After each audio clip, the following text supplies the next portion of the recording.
I'm delighted to be here with you again. It's Mensah Oteh, and we're going to be talking about investing. And we're going to be talking specifically about a particular area that I have an interest in, and that is the area of real estate. We call it property investment here in the UK.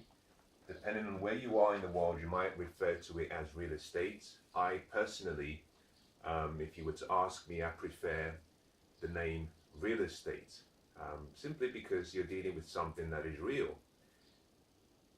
And in the next few minutes, what I'm going to be sharing with you are some of the fundamental starting positions and points that you have to consider when you're about to begin your journey, but also all through the entire journey.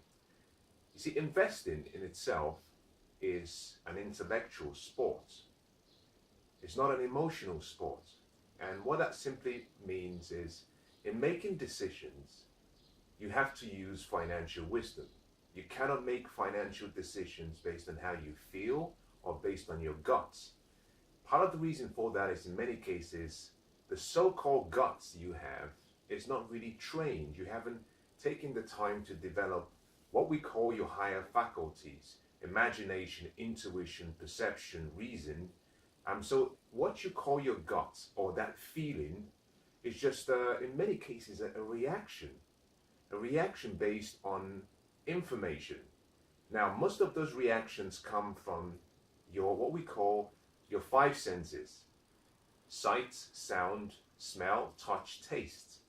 So in some cases, you might see an investment proposal.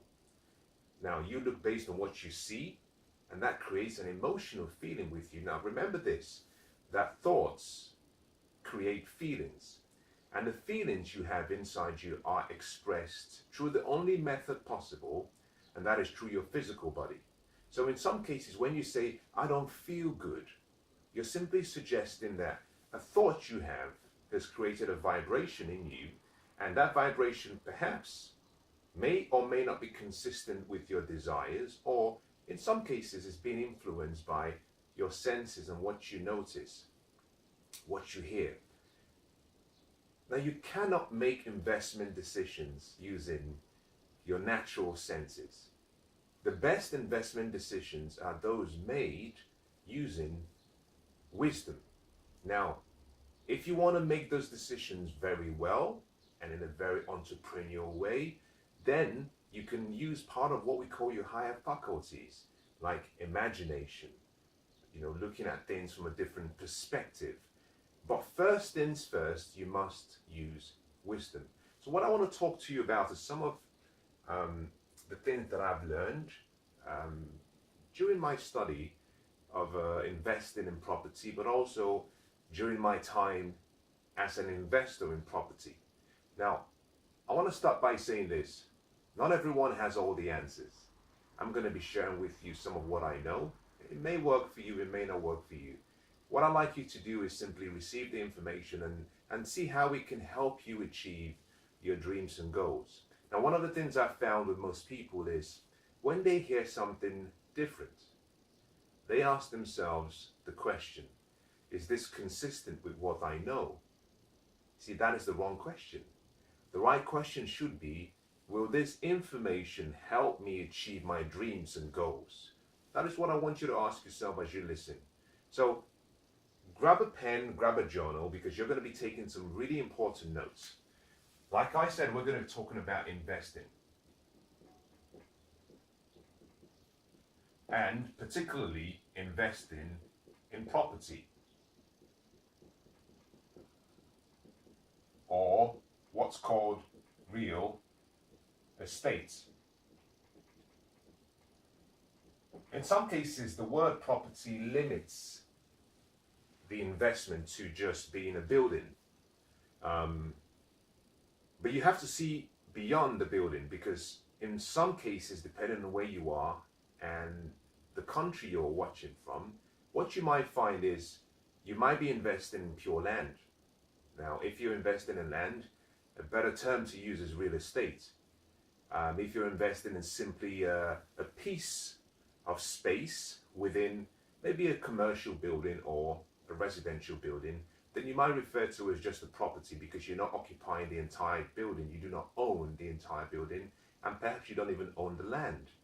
Now, in some cases, in some locations, you can also own the air. Now, this sounds strange, but I'll make you understand what I mean. Let's assume you have a block of properties, and these are individual blocks of properties. Now, in some cases and in some locations, such as New York, you can have the rights to this space, meaning that, for example, someone who wants to build here might come up to you and ask you if you're willing to sell the air rights to this space. Now, the air rights to this space is not really because they want to build above your building. In this case, perhaps you don't have any intention of building above, but they might want to purchase the air rights primarily if what they're constructing here is a really grand building and has beautiful views. If they perceive that the construction of another building above this air will reduce the value of their building, then they might want to buy the air rights so that they have a clear view. In this case, you see, you're not dealing with land, you're not dealing with a building, you're dealing with something that is not tangible. And that is the reason why I prefer to use the word real estate. So I'm going to use both words interchangeably as we go along. Now, I come from an engineering background, studied, practiced as an engineer and retired from engineering. And during my days in engineering, I worked in building and construction. I was a design engineer, and what we did was construct and build buildings all over the world, beautiful buildings. And so I have an understanding about buildings. However, one of the things I want to say to you is you do not have to be competent, technically competent in real estate, buildings, land acquisition, construction. You don't need any of that to be good as a real estate investor. I'll give you a good example. Now, during my days working as an employee working for someone, I spend most of my time doing a lot of technical designs and spend a lot of time on site dealing with buildings that were being constructed. So I have a great understanding about the various trades and the various stages of the life of construction. When you take it from a design stage and take it all the way to, rather when you take it from a conceptual stage to a design stage, to construction, post-construction and completion, and when you hand that building over to the owner, and also the maintenance afterwards. That is all good. That knowledge is always useful to have. However, as an investor, I try not to use as much of my knowledge in engineering, primarily because as an investor, you have to be thinking about using leverage, primarily using other people's skills, other people's time, other people's money, other people's knowledge. The more you focus on using your own intellect and knowledge, the more you move yourself from being an investor and you're taking yourself back to being either an employee or a small business owner or maybe even a business owner. There's nothing wrong with being an employee or being a business owner. The difficulty is that what you're using is unleveraged time. So if you're an employee, you have to do the work yourself. And they're only 24 hours a day. So time is measured in two ways. You have what we call vertical time, and you have what we call horizontal time. Now, vertical time is what we call 24 hours. So every day we have 24 hours. That's vertical time. Horizontal time, on the other hand, is measured in life. You have a fixed amount of life or time to live. As an employee, what we tend to do is we tend to trade our time to create value. As a small business owner, again, you're like the Superman in the company. It's all about you. The challenge with having an engineering background is sometimes you want to do it yourself. which is a recipe for disaster. If you're going to be an investor, this is one of the most important things I'm going to share with you. If you're going to be an investor, the first thing you need to do is forget the idea, forget the product, forget the vehicle you're trying to use, and focus on getting yourself a good team. Now, that team is not a team that you must have 24/7. It's simply a group of people that you can reach out to who can give you the best advice. You're only as good as the team. If you look around, the best businesses, the best companies, the best athletes, the best, most respected people, the people who achieve the level of mastery in any area of life, one of the things you recognize is that they have people around them. It might be called an inner circle, it might be called a coach, it might be called a team. But the quality of your life depends on the quality of the people that surround you. And the key is you want to be the least smartest person in that group. So surround yourself with people who know more so that you don't have to rely on yourself making decisions. You rely on other people. Now, I'll give you another good example of why this is important. A number of weeks ago, I had a problem in my kitchen. And the tap was dripping. It was, you shut it really closely, but it was still dripping. Now, I could have very easily pulled out the various handy tools, taken out the screw, fixed it myself, but I didn't. Can I do it? Absolutely. But I didn't. It took me a few days to get someone to come and fix it. Now, you might argue with me and say, well, that's really sloppy. You could have done it yourself. The problem is, had I done it myself, maybe I could have spent 30 minutes doing it. Who knows? Maybe I could have spent up to an hour doing it. Who knows? Getting the tools, getting everything set up, getting it fixed, putting away the tools. Interestingly, it's not how long it would have taken. It's what's the value of my time. You see, the technical side of me would have wanted to do it. I can do it. But I had to discipline myself and stop seeing myself as a superman and see myself more as an investor. So I had to rely on leverage, meaning I had to look for someone who could do it and do it perhaps in 10 minutes or less, and will probably get paid 10 times less, and even greater than if I did it by myself. It all comes down to the value of my time. And the reason I bring up this example is to simply say, you do not need to be technically sound. As a matter of fact, although I have a building design and construction background, I see it not as an advantage. In many cases, it's an asset, but it's also a liability, because there are times when in investing, the technical side of me kicks in, and I find myself overanalyzing things and holding down the whole process. In some cases, it's best to just simply get the professionals in and stand back. Now, if something comes up that you don't agree with, then you can reach into your experience and say, I think you should do it differently. But the key thing is here is you have to think like an investor, meaning surround yourself with people who can do the work much better than you can. And the more you do that, this is the advantage of going with this advice. The more I discipline myself not to think in an intellectual way to solve the problem, the more I use that time to look for more options and deals, and the more I use that time to create more value. Think about this. If there is something you do at minimum wage, or that someone else can do at a better or equal quality than you can, the key is delegate it. And that is one of the essential things of being an investor. Now, very quickly, let's go back to what I started with. I started with the question about real estate investing.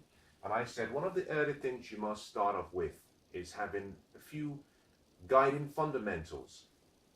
Now, in analyzing a real estate investment or property investment, one of the things you don't have to do is worry about the plans, as in seeing the physical plans.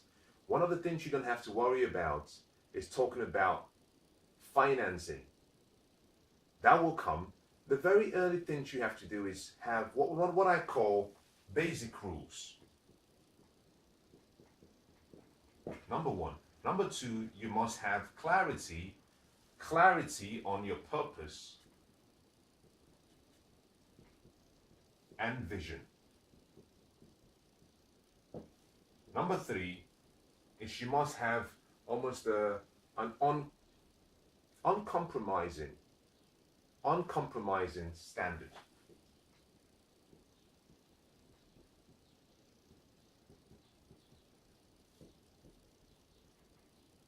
Now, let me explain why these are important.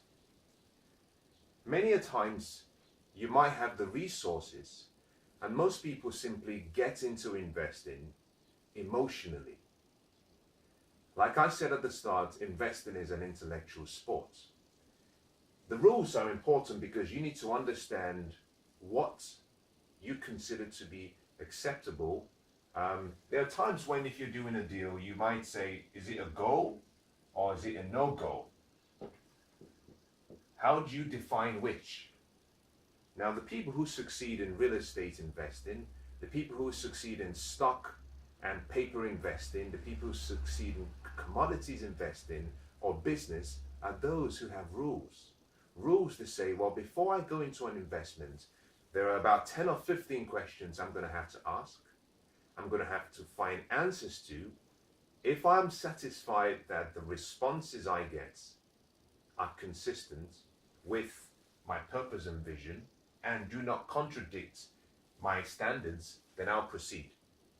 Most people start investing simply on the hunch. The deal looks good, the numbers look good, and they say, let's go. There's nothing particularly wrong with that. The problem is simply that as a short-sighted way of doing business. If you're thinking about the long term, you have to ask these questions, primarily because you're going to go through seasons. You see, life operates in seasons. You have seasons. You might be doing a deal, perhaps in the summer. It looks really good. And by summer, I don't really mean in terms of the actual season. I mean summer meaning that it looks good, things are great for you, but you have to be careful that soon after you go through the summer, you're going to get to the winter. Again, after winter, you're going to come to spring, you're going to come back to summer, and then come back to autumn. So be careful about when you do deals and the decisions you make. It's important to look at the long-term view. So start with your rules by simply saying, what are my rules as an investor? If you don't have any, I'll suggest you actually sit down, take some time out, and make a list of your rules. Now, these rules will be like your code of conduct of doing business, because there are some businesses and some investment that will look very attractive, but they're not consistent with your values as an individual. And that is where you must say, I have to maintain integrity. I'm going to walk away. Now, the second thing you need is a purpose and a vision. Now, what do you want a purpose and a vision for in investing? Every investment must have a purpose. Now, you might say, I just want to make money. Well, that's not a great enough purpose, primarily because your purpose refers to your why. Why are you doing business? Why are you investing? There has to be something bigger, something greater, because that vision and that purpose is what pulls you towards the future. It's what pulls you, through any obstacles you face. If your reason is strong and compelling enough, you can overcome any challenges you face along the way. So let me give you some ideas about reasons that you might consider. Some will be personal, some will be business.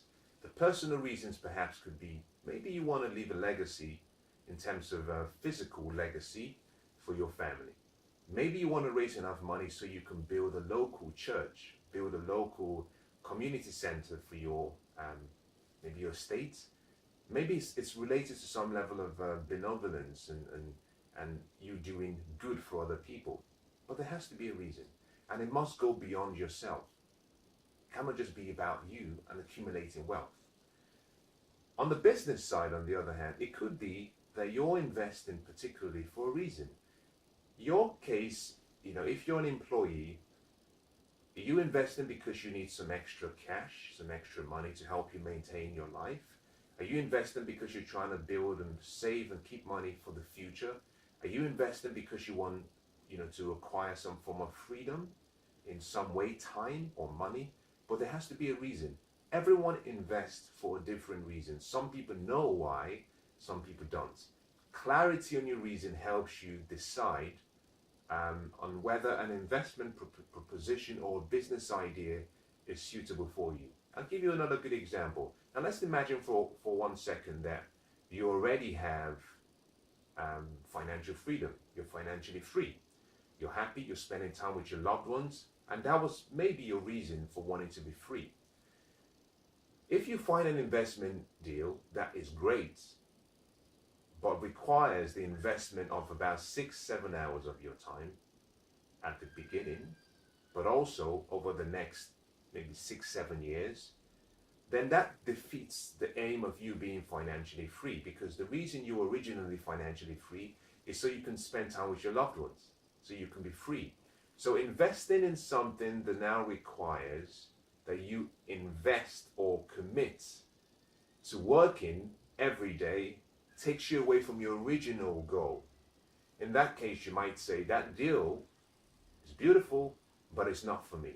And that's the reason why your vision and purpose are important. Now, what do I mean by uncompromising standards? Let me define it this way. You get in life what you tolerate. We all get in life what we tolerate. If there is something you're willing to tolerate, that's what you get. And anything you're unwilling to change never changes. So, for example, I use a good example that is not, that's quite separate from investing, but just imagine this for a minute. If you've ever seen people who train really hard in the gym, people who exercise, one of the things you notice when you meet those who have a passion and those who have an uncompromising standard is it doesn't matter what time of the year you see them, they look good. They look in great shape. They have a great, physique. They have a great personality. Some might not have, who cares? But they look in good shape. From a physical, looking at the physical side of their health, they look good.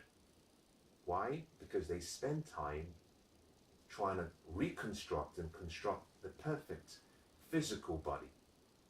Why? Because they have standards. Now, some of these people have a standard that says, I must train 4 times a week. No matter what happens, now this might mean they wake up at 4 in the morning and they go to the gym because they have to work very early.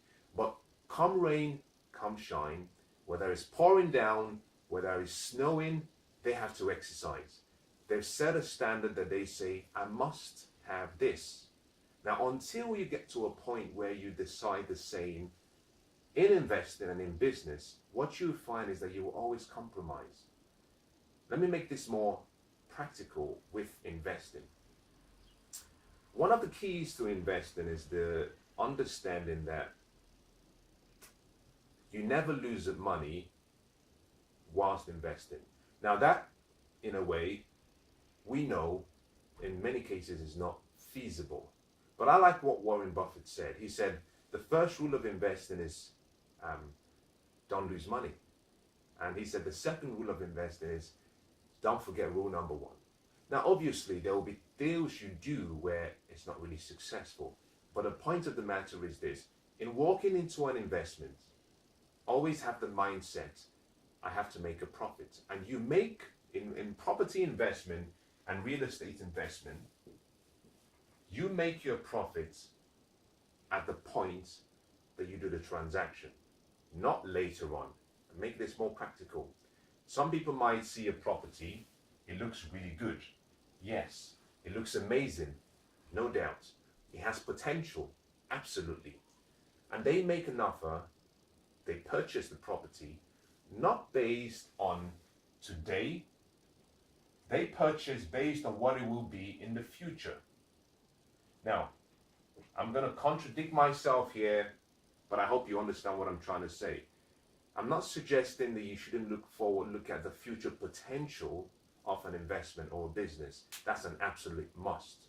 But you don't make your business decisions with the hope that it will get better. So some people go into real estate or property investments, and from day one, they make a loss. But they're hoping that the property will appreciate in value, and over time, they might regain the losses they made. That is wrong. You go into investing with the mindset that from day one, you're going to break even and you'll make a profit. Now, if it appreciates in value, that's a bonus.